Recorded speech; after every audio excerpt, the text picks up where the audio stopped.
Winter garden dichotomy. Gardens have seasons. Right now, we should be at rest. For those willing to put in the time, now is a perfect time to get your garden ready, so you're going to be ahead in spring. And by putting in a little effort now, you're going to be set up for a wonderful spring harvest.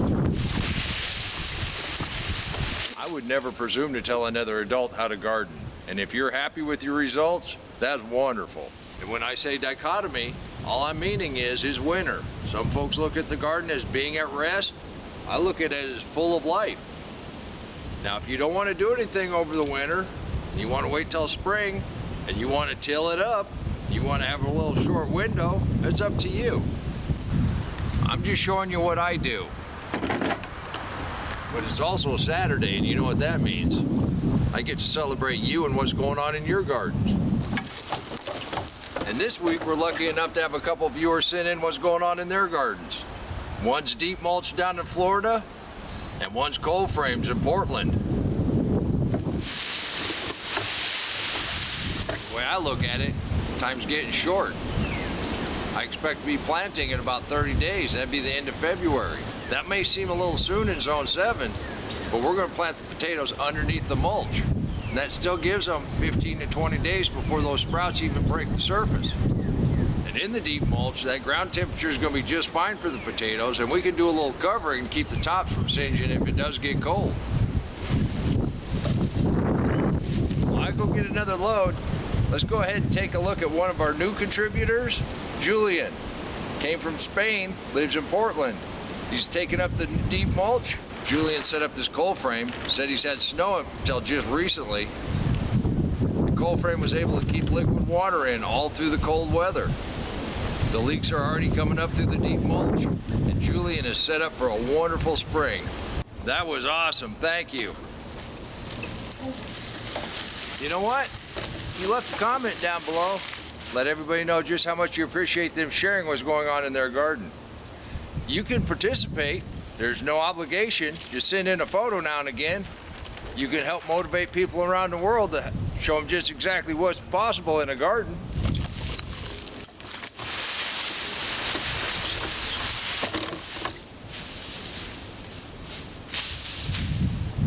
Why am I looking at the garden as two different winter gardens? Well, I've been blessed with an awful lot of new viewers, and I know that they haven't seen the entire process for the... Now, if you go back and you look, you'll see I do this almost every day. You can see everything that we do out here in the garden. There's no AI involved. This is all me, this is all the garden, and this is all what the deep mulch does.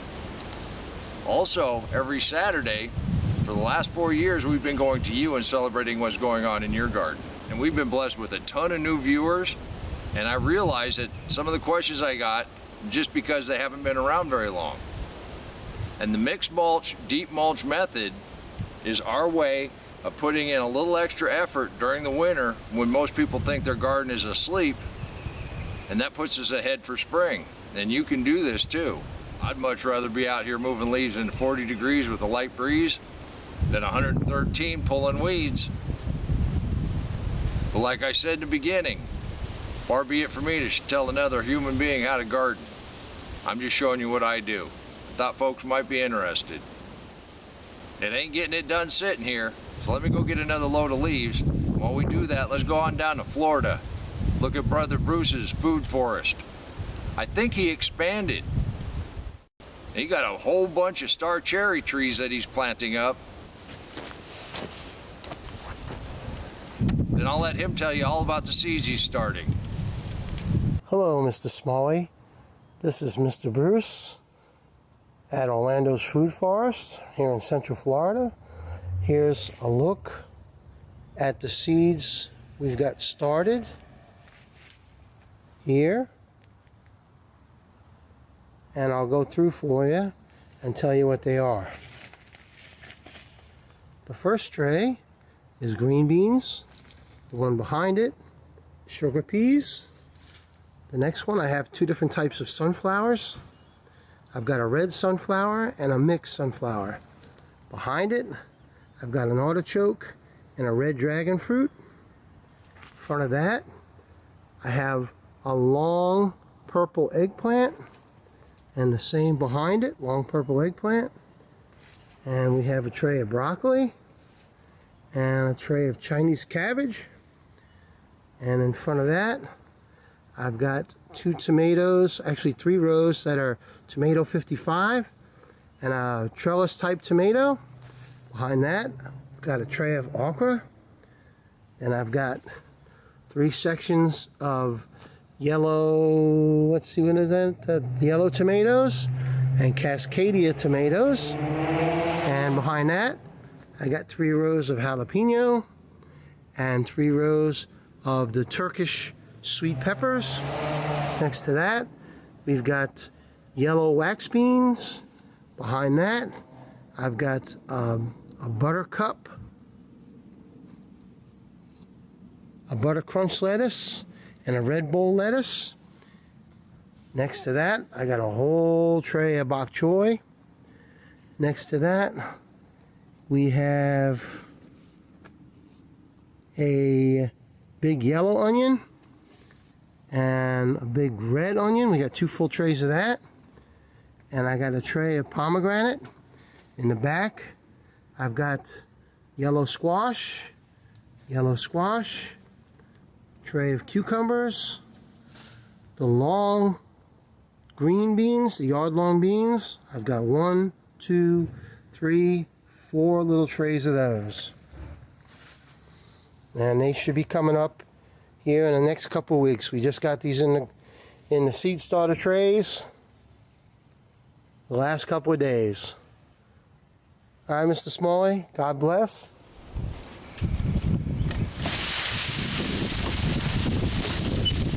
Bruce, this is awesome. You just make me feel that much more behind, even though we're getting there.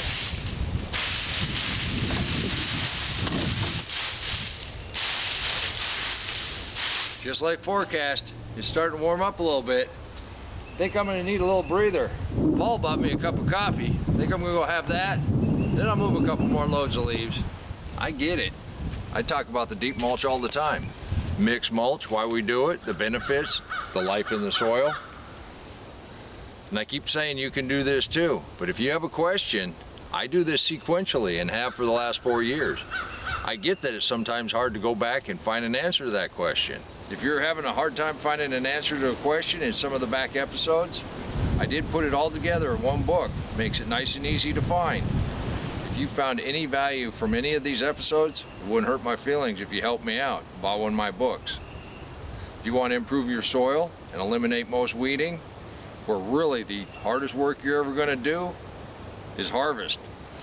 You know, as a young man, I could lift one of these. Well, at least tip it over.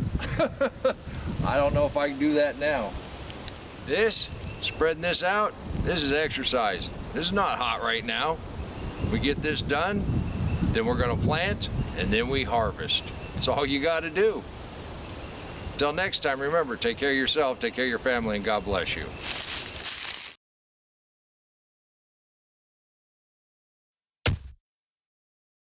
Come on, let's plant. Let's go plant garden.